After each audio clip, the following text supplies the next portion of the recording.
L'octopus italien, l'araignée, sont les surnoms donnés par les fans du meilleur gardien de but de l'histoire, Gianluigi Buffon. Et il est de vrai le meilleur avec reconnaissance des joueurs, des entraîneurs et des critiques. Gianluigi Buffon est né le 28 juillet 1978 dans une famille d'athlètes. Sa mère Maria Stella était joueuse de disques, son père était haltérophile, tandis que ses sœurs Veronica et Guidalina étaient des volleyeuses. Sans oublier son légendaire oncle le gardien de l'AC Milan, Lorenzo Buffon. L'Italien Buffon a débuté sa carrière avec l'équipe de jeunes de Parme en 1991 à l'âge de 13 ans. Buffon n'a pas vu entre les deux barres une place convenable pour son talent, puisqu'il commença comme joueur en milieu de terrain. Puis l'entraîneur décida de mettre notre jeune Italien au poste du libéro jusqu'à ce qu'un incident vint troubler le jeu. Le gardien essentiel a été blessé. L'entraîneur a donc dû chercher un autre gardien, et son choix se fit sur Buffon, vu sa taille et sa force physique remarquables. Et en seulement 2 semaines, il a été promu de l'équipe de jeunes au gardien de but de la première équipe de Parme en raison de sa compétence et de son habileté à contrer les balles. Après cet incident, son père a convaincu son jeune fils que ses capacités dans le poste du gardien de but semblaient plus mûres. Buffon fut particulièrement convaincu, de plus qu'il était très passionné par le gardien camerounais Thomas Nkuno, qui a présenté un niveau fabuleux lors de la Coupe du Monde en 1990 en Italie. L'entraîneur de Parme a ensuite demandé d'inscrire Buffon officiellement en Serie A pour jouer les matchs du championnat italien en 1995. Et la chance fut ainsi que Buffon eut l'occasion d'être testé dans un match redouté par les plus grands gardiens devant les stars de l'AC Milan à l'époque. Buffon a réussi à présenter une belle performance et est sorti du jeu avec un filet propre et a piégé l'AC Milan en lui donnant un match nul à domicile et au sein de ses supporters. Dans ce match, il fit face à des joueurs exceptionnels qui ont remporté le Ballon d'Or, tels que Roberto Baggio et George Weah. Buffon a été capable de gérer les attaques et contrer les balles tout au long du jeu. Et après le match, il reçut un grand salut de la part du public et il fut porté par ses coéquipiers sur les épaules. Et jusqu'à présent, Buffon assure que ce match représente pour lui le plus important match de sa vie.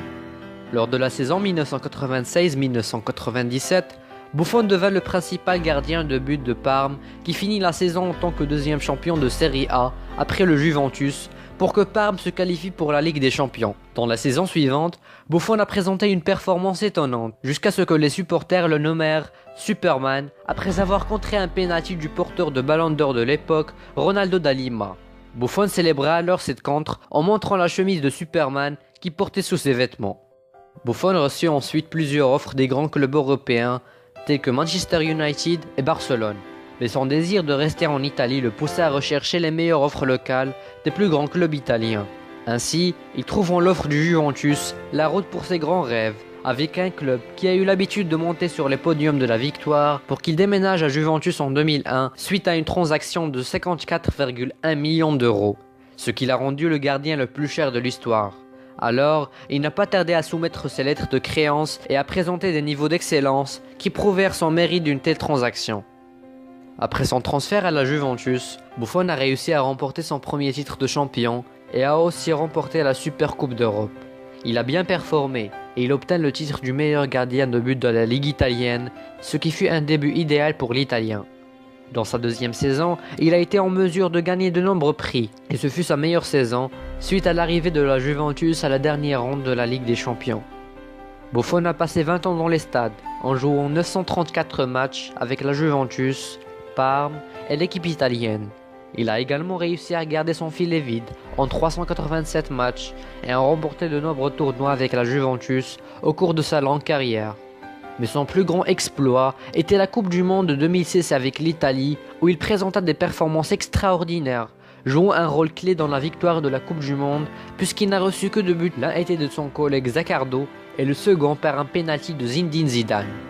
En termes de réalisation individuelle, il s'est vu décerner cette fois le meilleur gardien de l'Italie, le meilleur gardien du monde 4 fois et le meilleur gardien du XXe siècle, détrônant ainsi le gardien allemand Oliver Kahn et le néerlandais Van der Sar.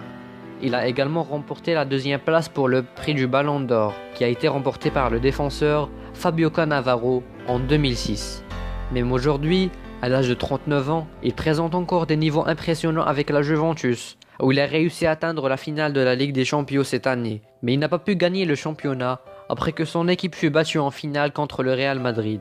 La Champions League est alors le tournoi manquant de la liste des exploits de l'araignée italienne Buffon. Il a ensuite exprimé son intention de prendre sa retraite après la Coupe du Monde de 2018 où il aura 40 ans.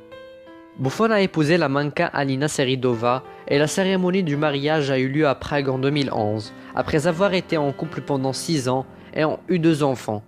En mai 2014, Buffon a annoncé sa séparation de sa femme après 3 ans de mariage, en raison de sa relation affective avec la journaliste Adria D'Amico, qui a donné naissance à son 3e fils en 2016. Jean-Luigi Buffon est l'un des meilleurs gardiens de l'histoire du football depuis 2 décennies, tant pour sa grande capacité à réagir rapidement dans la prise de décision et la capacité de répondre à toutes les méthodes offensives, que ce soit le remboursement ou les affrontements individuels, ou à l'influence positive et très importante dans les compétitions réalisées par la Juventus en Italie. Et jusqu'à présent, ces victoires continuent à se succéder les unes après les autres.